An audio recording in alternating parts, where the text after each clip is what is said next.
তো আপনারা প্রথম বসে আপনি কি করবেন, আপনার এই সিটটা আছে না, সিটটার মধ্যে যে বাম হাত দিয়া সিটটা এখানে রড আছে একটা, এটা চাপ দেওয়ার পর আপনি আগে পিছে করে নেবেন, আপনার মানে জুত মতো করে নেবেন, আপনার যতটুকু লাগে আর কি।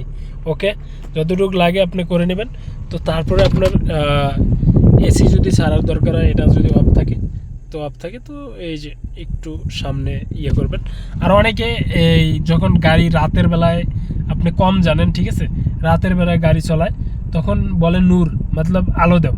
তো আপনারা শুধু একটা পাক দিবেন, তো আলো আসবে। ওকে, আপনারা একটা পাক দিবেন, আলো আসবে। তো নূর মানে আলো। আপনারা যারা হিন্দি কম বোঝেন, একটু আরবি যারা কম বোঝেন, তাহলে নূর বলবে। ওকে, তো আমাদেরকে এই যে গিয়ার শিফট করতে হলে আরে আসতে হবে, মানে রিভার্সে যাবে। যদি বলে রিভার্স, তো আপনার এই যে আরে দিবেন, আর এই যে সামনে লেখা থাকবে। ওকে, সামনে লেখা থাকবে আর এম মানে রিভার্স।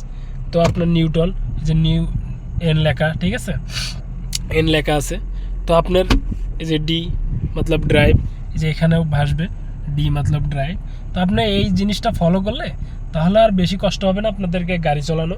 অবশ্যই ব্রেকে পাওয়া রাখবেন, আর হ্যান্ড ব্রেকটা দেখবেন, কিন্তু খেয়াল রাখবেন, হ্যান্ড ব্রেকটা টান দিয়ে এখানে ক্লিক করার পর অফ করে দিবেন। ওকে, আর অনেকে বলছেন যে আমরা গাড়ি স্টার্ট করা হয়তো অনেকে জানি না স্টার্ট কীভাবে করতে হয়, নিয়ম আছে ভাই, অনেক নিয়ম আছে স্টার্ট করা। তো আপনারা যারা ইম্পর্টেন্ট একটা কথা আপনাদেরকে বলি, স্টার্ট করা, আপনি বেশিক্ষণ গাড়ি স্টার্ট করার পর চাপ দিবেন না। ওকে, এই যে আপনাদেরকে দেখাইতেছি,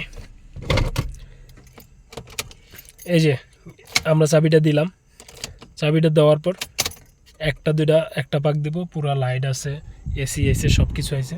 শুধু 1 সেকেন্ডের জন্য কি করব, বাস 1 সেকেন্ডের জন্য পাক দিব, আমাদের পুরো অল স্টার্ট হয়ে গেছে গাড়ি।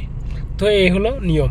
তো স্টার্ট করা খুব জরুরি, এটাই অনেকে পারেন না হয়তো। তো 1 সেকেন্ডের জন্য শুধু পাক দিবেন, তো মনে করেন গাড়ি স্টার্ট হয়ে যাবে। ওকে, সবাই ভালো থাকবেন। ভিডিওটা ভালো লাগলে লাইক, কমেন্ট, শেয়ার প্লিজ।